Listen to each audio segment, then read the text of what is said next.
Amigos, buenos días, bienvenidos a una nueva entrega de su segmento de educación financiera en el programa Diálogo por Radio I99.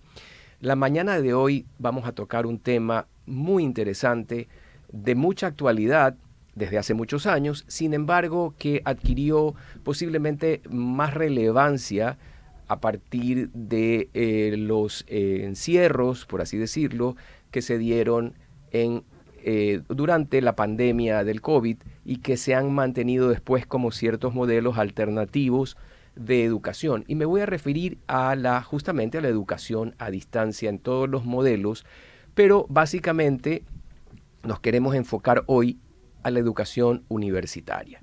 Y para eso tenemos un invitado de lujo, que es el doctor Julio Sergio Ramírez. Él es profesor emérito del INCAE Business School desde diciembre del 2019. Él es doctorado en Economía Política y Gobierno por Harvard Business School. Tiene una maestría en Administración Pública también de Harvard y sus áreas de enseñanza a lo largo del tiempo incluyen estrategia empresarial, gestión pública, análisis ambiental, político, negociaciones, liderazgo. Ha creado programas de posgrado en algunos países de la América Latina y ha sido consultor para entidades gubernamentales, organizaciones privadas y empresas comerciales. Tiene a su haber publicaciones y ha participado en seminarios relevantes a nivel internacional.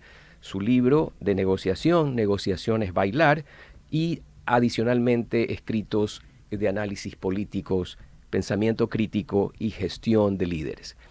Doctor, muchísimas gracias por aceptar esta invitación, aprovechando que usted se encuentra en Ecuador, concretamente en Guayaquil. Y cuando tuvimos la suerte para mí de encontrarme y conversar, cuando me sugirieron su nombre para que nos acompañe en este programa, usted lo primero que me dijo es que quería hablar de la educación a distancia, pero no desde el ángulo del que usualmente platica todo el mundo, que es las ventajas, que indudablemente las deben tener, sino de lo que usted, como docente y con tanta experiencia en temas de gestión, liderazgo y educación, evidentemente, había detectado que existen muchas falencias, y me imagino que vamos a abordar las falencias del modelo, pero también de los de los estudiantes. Y usted, ¿por qué siente eso? ¿Qué es lo que lo lleva a haberme planteado de un tema así?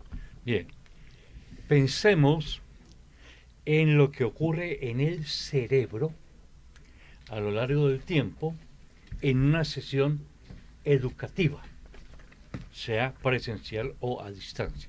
Pensemos un momento qué ocurre en el cerebro. El cerebro del individuo está recibiendo información. Esa información va a entrar y va a afectar y va a alterar, va a enriquecer, va a modificar modelos mentales, premisas que el individuo tiene sobre este asunto, o si no tiene nada va a crear algo nuevo, dependiendo del impacto que tenga esos estímulos en el cerebro. Si el estímulo es muy suave, como música de fondo, no hace nada. Ponemos música de fondo, después ni sabemos qué había de la música de fondo. Alguien entra con un arma y nos amenaza, el estímulo es tremendo, eso no lo olvido en mucho tiempo. La cara del fulano, los gestos, las manotas, el arma. Mi cerebro va a recordar como una película en cámara lenta todo eso. Queda intensamente grabado. Porque el estímulo es muy fuerte. Entonces, entre el estímulo que recibe el cerebro en una actividad presencial como nuestra conversación y la que tiene a través de medios virtuales, la diferencia es gigantesca. Este estímulo es probablemente 10, 20, 30 veces más fuerte que el que nos está viendo allá. Que nos está viendo tiene un estímulo para fines informativos, está bien, pero para fines formativos, ¿no? Es demasiado superficial. Entonces, el medio que se está usando cuando es virtual, está reduciendo muchísimo la intensidad y la riqueza del estímulo, por un lado, y por otro, el entorno.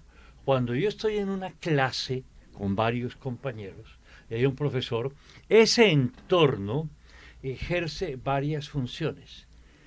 Control social, enriquecimiento mutuo y entretenimiento. Control social. La conducta de cada uno es controlada automáticamente por las reglas que tienen en esas sesiones. Entonces, estando en eso, yo no voy a sacar un sándwich a empezar a comérmelo. No, no, no, no. Ni me voy a poner a hacer otra cosa. Se espera que usted esté atento. Y se va a ver muy fácil, perdón un momentito, eso de yo lo he apagado, pero... No se preocupe, son gajes del oficio y pasan en los mejores lugares. Voy a poner el apagado. Gracias. Listo. Entonces, estaba en el... Entorno y lo que implica. Eso, entonces, el primer punto era control social. El entorno me controla, pero si yo estoy en internet, en mi casa, En zapatillas. en zapatillas, nadie me controla. Entonces tengo que ser muy disciplinado. Hay gente que en eso es disciplinadísima, pero eso es menos del 1% de la población. La mayoría no lo son. Entonces van a tomar un café, paran acá, ven al niño, al nieto, vemos a los nietos, lo que sea. Y ahí vamos. Entonces no hay ese entorno como de olla de presión que te condiciona, que te presiona a hacerlo. Bueno. El segundo es la interacción que enriquece. En el caso de distancia es muy difícil hacerla. En el caso presencial es automática, es continua. Tercero, muy importante, el entretenimiento. Sesiones por Zoom y por eso son aburridas. Incluso cuando hubo lo de la pandemia y demás, y los niños estaban en Zoom, llegaban a quejarse, seguro sus nietos lo hicieron, de qué aburrido. Ay, tal vez ya no le tocó, estaba muy pequeño, pero mi nieta se aburrió totalmente, casi que maldecía. ¿Por qué me ponen esto? Esto no tiene sentido. Porque pierde totalmente claro, por ejemplo, el contacto social, que es muy importante. En los niños muy importante, pero más en general, el poder conversar con la gente sobre lo que acabamos de ver, sobre cualquier cosa, hablar brevemente del fútbol, lo que sea. Ese entorno de entretenimiento, ese entorno grato, agradable, es casi que desaparece. Y la pantalla, en el sentido emocional, es helada, es muy fría. Si tenemos nosotros dos una negociación de un conflicto, usted es sindicato y yo soy empresa, estamos en una gran bronca. La atmósfera se calienta y ese calor es muy importante para el enfoque, para poner atención, para indagar a fondo, para luchar, y nos mueve a los dos a hacer lo mejor de nuestro lado para tratar de llegar a un acuerdo, pero nos sentimos amenazados, comprometidos, ansiosos, tensos. Eso es vital para que la negociación sea real y los intereses salgan y la gente vea las consecuencias de una u otra cosa. Y buenos negociadores logran controlar esas emociones, pero están ahí, usted las necesita. Si lo ponemos por Zoom, nadie pelea por Zoom, es imposible. Si yo me molesto con usted por Zoom, ¿qué hago? ¡Pum! Apago, se acabó. No tengo que decirle nada, simplemente claro. Entonces, son diferencias muy fuertes. Incluso en la época de la pandemia, muchas juntas directivas empezaron a trabajar por Zoom. Y para muchos directores era una delicia. No salgo de mi casa, gano mis dietas y estoy ahí un par de horas hablando muy cómodo, tomando café sin fregarme la vida. Las buenas empresas les dijeron terminar la pandemia. Las juntas son presenciales, vuelvan para acá, vuelvan para acá. ¿Quién puede estar afuera? Alguien que está de viaje y tiene que atender a la junta, ¿sí? Entonces se conecta remotamente, pero los demás estamos aquí. ¿Por qué? Porque la capacidad de discernimiento colectivo depende de qué tan atento está usted. Y usted debe estar atento si hay mucho control, si hay mucho compartir y si hay entretenimiento. Entonces usted se siente, se involucra, se mete. Es una experiencia totalmente distinta. Entonces, ¿cuál es el gran hallazgo, el hallazgo importante del uso de los medios virtuales como apoyo al proceso educativo, como refuerzo? Entonces yo tengo una sesión de clase, debatimos cosas y dejo unas tareas y unos trabajos que van a hacer a distancia y me pueden consultar y podemos tener de pronto una sesión o pueden ser sesiones por YouTube donde me consultan, les respondo y vamos, pero eso es apoyo, respaldo, eso no tiene que ser presencial, pero las sesiones claves tienen que ser para aprender y las mediciones que han hecho ya son casi que definitivas, que hay muchas entidades educativas que siguen insistiendo en eso. Señores, ustedes no están entregando educación, están dando algún tipo de información, están dando diplomas, pero la gente aprende muy poquito. Un porcentaje muy pequeño de gente muy disciplinada pega su cerebro a eso y entonces está ahí, pero eso es la excepción. Doctor, pero ¿cómo han llegado a esta conclusión? Porque me suena, aparte de interesante lo que usted plantea, me suena coherente y lógico, evidentemente, tal vez porque ya uno viene de una generación de un estilo de aprendizaje algo distinta. Sin embargo, yo no dejo de validar las opciones que se dieron en facilitar la comunicación y la integración con sus limitaciones durante el encierro del COVID. Pero claro, eso es una circunstancia excepcional.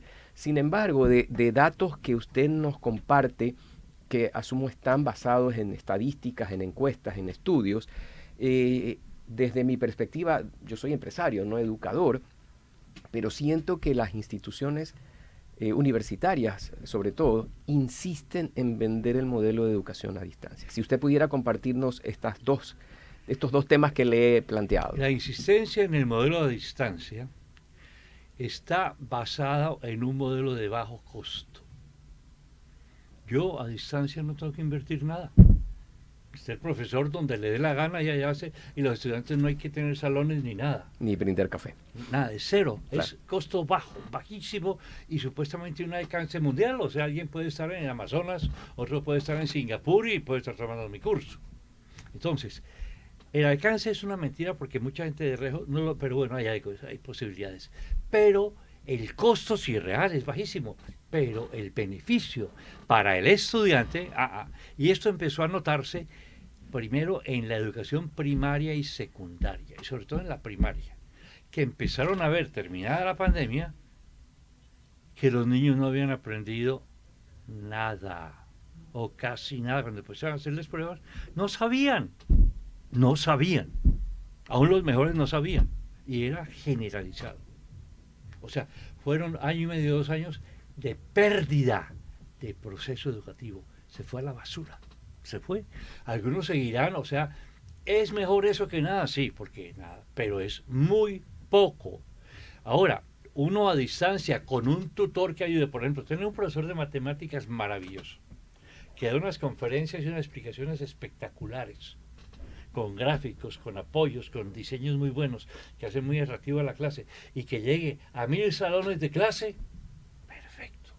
Pero con un tutor ahí de carne y hueso, que terminada la gran presentación, aterriza eso, resuelve problemas, discute, hace ejercicios, y está. El profesor estuvo 1 hora explicando, ese está 2 horas haciendo ejercicios con ellos. Ahí ya lo aterriza. Esa parte, los niños entendieron algo, pero ahora empieza a aclarar. Le aseguro que mucho de lo que dijo por ahí no lo retuvieron, hay que aclararlo, repasarlo, retenerlo. Entonces se puede combinar muy bien. Pero la parte presencial de profundizar, discutir, relacionar, incluso compartir, y eso sí tiene que ser, van al aula incluso muchos modelos que hacen es, está la gran pantalla, viene la gran conferencia, el gran maestro de esto con todo eso, y luego viene una sesión de aterrizar todo eso acá, con guías muy específicas para los instructores, porque ese es un programa que tiene mucho rigor. Entonces los chicos tienen sus libros de trabajo, el profesor tiene su libro guía y va siguiendo rigurosamente lo que está poniendo la gente allá, y se puede hacer muy bien, Claro, pero eso combina los dos mundos. Los dos. Entonces, ese ayuda porque es digamos, la película o el video está muy bien trabajado, e incluso muchas veces paran para que hagan ejercicios. Entonces, por ejemplo, a veces el tema es largo, complejo, entonces empieza el profesor, hace una explicación, trabaja allá, entonces luego dice, van ahora a hacer los ejercicios del 1 al 5. Y entonces el tutor local dirige el trabajo de los ejercicios del 1 al 5, responde dudas, etcétera. Ya sentamos esto, ya entendemos, vamos a la siguiente. Entonces está muy interactivo, sí, y resulta muy bueno. Esa mezcla resulta muy bien. Solo hay que prepararla muy bien, pero aprovecha, digamos, como que lo mejor de los dos mundos. El virtual es que usted puede tener una calidad visual y una calidad de comunicación, una forma de expresión muy calificada con un experto, con alguien que sabe enseñar eso muy bien. Y la otra parte es que el aterrizaje y ya llevarlo a que cada uno lo integre con el apoyo de los ejercicios y del tutor presencial que está ahí, que está siguiendo instrucciones muy precisas para el trabajo de los ejercicios. Usted nos ha explicado dos cosas tremendamente interesantes, valga decirlo. Uno, quizá una de las razones por las cuales las instituciones educativas insisten en modelos que efectivamente tienen un bajo costo y por tanto como negocio es rentable. Eso uno. Sin duda sus afirmaciones se basan en estadísticas y estudios serios, porque lo ha mencionado. Pero mientras usted hablaba, y pensando en la pandemia y pensando de ciertas acreditaciones, yo no me quiero imaginar, por ejemplo, todo el tiempo que estuvieron en clases virtuales estudiantes de medicina. O que hay en instituciones que ofrecen grados, por ejemplo, de psicología, que son por su incidencia en la salud mental y física de los individuos, que puede ser la vida o la muerte, creo que son dos carreras, valga decirlo así, que tienen una repercusión social enorme. Y sin embargo, concretamente en lo que es psicología, se siguen ofreciendo opciones virtuales. Pero un terapeuta, como usted dijo, siempre hay la excepción a la regla, de gente disciplinada, de gente estudiosa por naturaleza, que quizá por cualquier circunstancia personal no puede hacer una educación regular presencial. Pero ese es el caso, la excepción que confirma la regla. La generalidad es que podrían salir terapeutas que no han tenido durante 4 años un entorno social, una interacción con compañeros. ¿Cómo se pueden hacer esos famosos roleplay que posiblemente en esa carrera sean importantes cuando hay una simulación o una escenificación de un paciente y un doctor, un terapeuta? Por ejemplo, en la escenificación de paciente-terapeuta, entre hacer lo que el paciente está al otro lado y yo haga y que es virtual, y hacerlo real, la diferencia es brutal. Yo me imagino. Porque ahí lo que importa es la transmisión de sentimientos y emociones, y la pantalla es un filtro que para todo.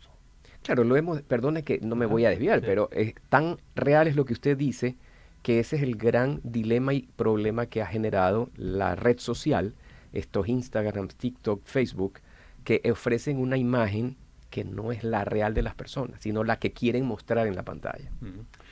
Por ejemplo, si lo viéramos en el proceso educativo, ¿dónde requiero más en general, el contacto personal? Entre más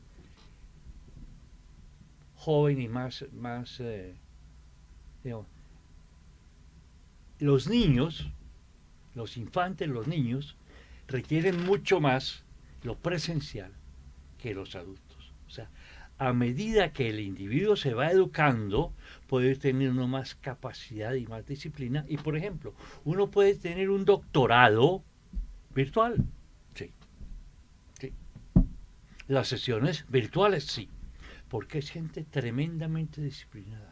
Gente que llega y ha hecho todo su trabajo. Entonces tenemos un seminario doctoral sobre un tema donde vienen 20 personas y de todo el mundo, y el profesor la dirige desde el centro, una jornada de 4 horas de discusión de algunos temas importantes, y esté seguro que si es doctorado, esos 20 están ferozmente preparados. El profesor conoce a cada uno de los 20 y la discusión, el trabajo de esas 4 horas es muy sólido, como si estuvieran presenciales. Claro, usted está hablando de una élite intelectual. Sí, porque ya es gente que tiene un cerebro muy desarrollado para eso y lo va a hacer. Entonces, Pero unos niños, enséñele a unos niños aritmética a vía virtual, no hay cómo, no hay cómo. Cada uno se pierde, cada uno se aburre, se harta. Cambio, cuando están juntos, incluso los niños, uno de los problemas de enseñar a los niños es que son muy inquietos, entonces hay que darles espacio para que se muevan, porque usted lo tiene, que con la disciplina de un doctorado, los niños se aburren y se duermen y lloran. No, al niño hay que irle mezclando, porque tiene una necesidad, por ejemplo, social enorme de establecer vínculos y relaciones. Su cerebro le dice, haga amigos, juegue con amigos, conozca gente, pruebe cosas. Se lo está todo el tiempo diciendo, y además está enseñando usted matemáticas. Bueno, tiene que combinarlo bien, y eso hay que hacerlo de manera presencial, si no, no hay cómo dosificarlo. Doctor, ¿cuál es el desafío de las entidades, las instituciones educativas y formativas? Porque la realidad es que posiblemente ese modelo vino para quedarse y justamente con el ejemplo que usted nos dio, es evidente el beneficio que puede generar teniendo la interacción o la interconexión, más bien hablar apropiadamente, entre alguien que está en Singapur y alguien que está en Ecuador. Pero esa podría ser, aunque ya lo dije así, esa expresión, la excepción que confirma la regla.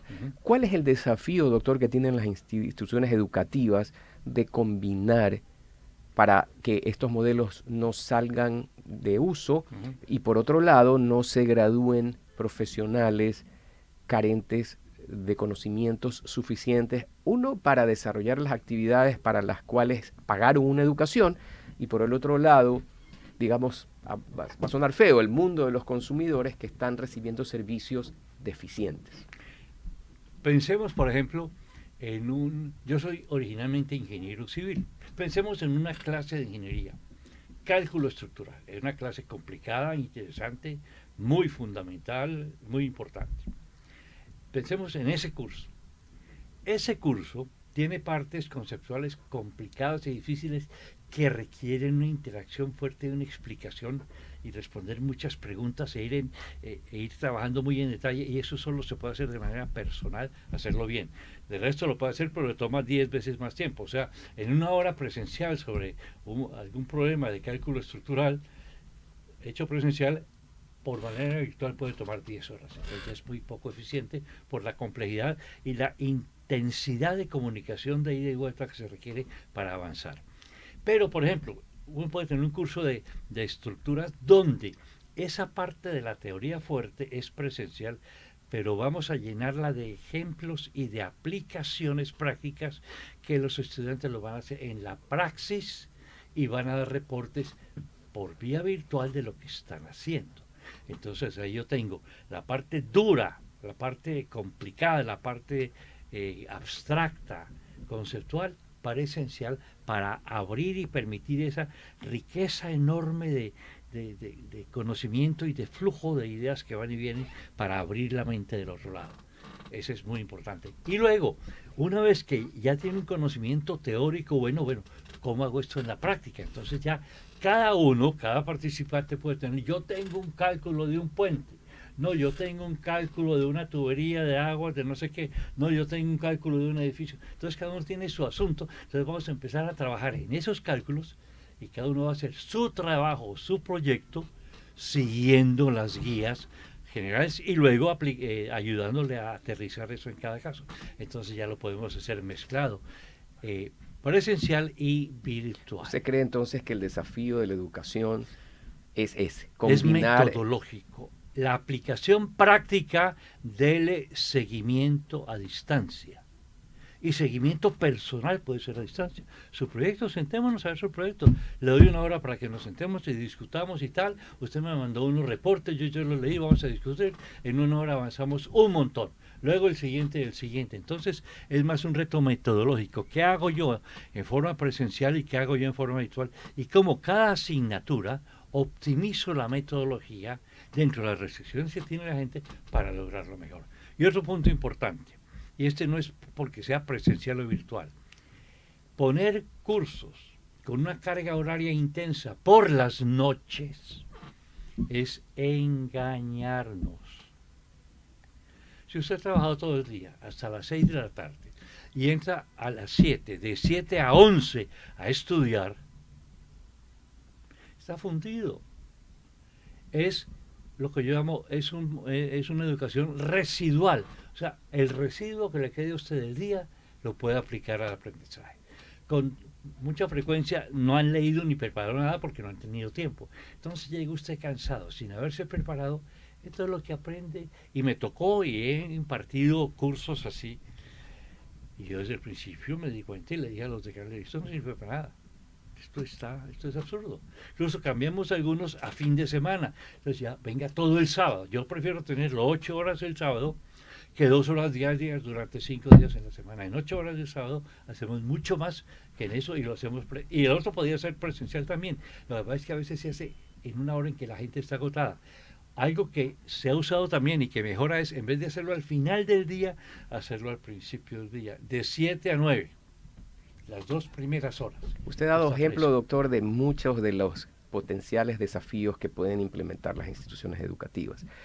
Lamentablemente en nuestros espacios el tiempo es el enemigo principal. Ajá. Y sin embargo que surgen más ideas, más preguntas, más inquietudes que me surgen a mí. Yo imagino cuando nos estén escuchando nuestros amigos de la audiencia van también a interrogarse, ojalá en todo caso el doctor estaría dispuesto a atender preguntas puntuales, pero yo creo que usted ha esbozado parte de los desafíos que tienen las instituciones educativas para ofrecer un servicio a la comunidad, un producto a la comunidad que tenga valor, que tenga un elemento agregado de utilidad y no solamente que, como alguna vez se dijo, sea una fábrica de títulos. Doctor, ojalá que nos vuelva a acompañar en este espacio para hablar de temas de su especialidad de manera tan interesante como lo hemos hecho hoy. Si quiere puede poner, o no sé cómo, mi correo electrónico por si alguien quiere hacer consultas. Por favor, dígalo. JS Ramírez, la letra J, la S, Ramírez, @ U de Universidad, P de Pedro y B de Bueno, UPB.edu. Queda grabado y la gente en las redes pueden retroceder. Pueden comentar, preguntar. Y bueno, el doctor encantado contestará inquietudes de este tipo. Doctor, gracias nuevamente por acompañarnos esta mañana y esperamos que su estancia en Ecuador sea muy grata. Muchas a ustedes, amigos, gracias también por acompañarnos este día y tendremos la siguiente semana contenido más interesante para ustedes. Que pasen bien.